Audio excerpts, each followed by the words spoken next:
முன்னாடி வந்து நிக்க முடியாம போயிருக்கு அப்படிங்கிறது நம்மளுக்கு பார்த்த உடனேயே தெரியுது.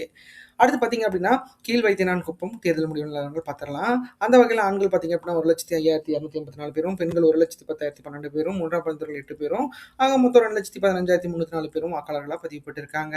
அதுல 2026 வாக்குப்பதிவுல பார்த்தீங்க அப்படின்னா, 1,88,927 பேர் 87.70% வாக்குகள் பதிவாயிருக்கு அப்படிங்கிறது நம்மளுக்கு தெரியுது.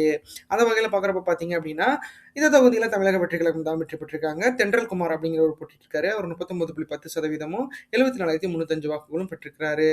அடுத்து அதிமுக கூட்டணியில ஜெகத்பூர்த்தி அவர்கள் தான் போட்டிட்டு இருக்காரு. இவர் தான் போன தடவை வெற்றி பெற்றிருந்தாரு. ஸோ 28.50%ம் 54,050 வாக்குகளும் பெற்றிருக்கிறாரு. அடுத்து திமுக சார்பில் ராஜேஸ்வரி அப்படிங்கிறவங்க போட்டிட்டு இருக்காங்க. அவங்க 28.40%ம் 53,898 வாக்குகளும் பெற்றிருக்கிறாங்க. நாம் தமிழர் கட்சி சார்பில் கலையேந்திரி அப்படிங்கிறவங்க போட்டிட்டு இருக்காங்க. அவங்க 2.7%ம் 5,183 வாக்குகளும் பெற்றிருக்கிறாங்க அப்படிங்கிறது குறிப்பிடத்தக்கது. தமிழக வெற்றி கழகத்தோட வெற்றி வாக்கு வித்தியாசங்கள் பார்த்தீங்க அப்படின்னா 10.70%ம் 20,255 வாக்குகளும் பெற்றிருக்கிறாங்க அப்படிங்கிறது நம்மளுக்கு பார்த்த உடனே தெரியுது. ஏன்னா தமிழக வெற்றி கழகம் பார்த்தீங்க அப்படின்னா பல இடங்கள்ல வந்து நல்ல ஒரு வாக்கு வங்கியை வந்து பெற்றிருக்கிறாங்க. அதாவது எப்படின்னா, அதாவது அந்த தொகுதிகள்ல வந்து அதிமுக ஸ்ட்ராங்கா இருக்கும். அந்த தொகுதி அடிச்சிருக்காங்க. திமுக ஸ்ட்ராங்கா இருக்கும். திமுக தொகுதிகள் அடிச்சிருக்காங்க.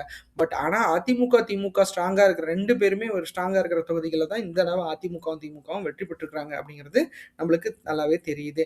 ஏன்னா அந்த ஒரு இழுபறி தொகுதிகள்னு சொல்லுவாங்க. அதாவது ஒரு ஸ்ட்ராங்கஸ்ட் தொகுதின்னு சொல்லுவாங்கல்ல. இப்ப எப்படின்னா, குமராவளத்துல தங்கமணி அவர்கள் மிகப்பெரிய அளவுல வந்து ஒரு ஸ்ட்ராங்கான கேண்டிடேட். ஸோ அவர வந்து மிகப்பெரிய அளவுல தமிழக வெற்றி கழகத்தோட கேண்டிடேட் விஜயலட்சுமி அவர்கள் வீழ்த்தினாங்க. ஏன்னா எனக்கு பக்கத்து தொகுதி எனக்கே வந்து ரொம்ப ஆச்சரியமா இருக்கு.